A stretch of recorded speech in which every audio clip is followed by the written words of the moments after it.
నమస్తే అండి, గోదావరి వంటలకి స్వాగతం. ఈరోజు నేను ఆరెంజ్ జ్యూస్తో ఆరెంజ్ ఫ్లేవర్ గల కేక్ చేసి చూపించబోతున్నానండి. హోమ్ మేడ్గా ఇంట్లోనే ఈజీగా చేసేసుకోవచ్చు.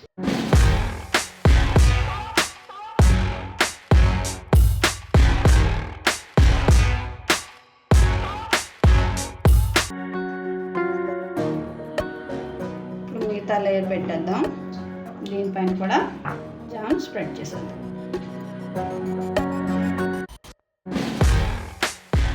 రెడీ అయిపోయిందండి ఆరెంజ్ జ్యూస్తో చేసిన ఆరెంజ్ కేక్. చూడండి, చాలా సాఫ్ట్గా వచ్చింది.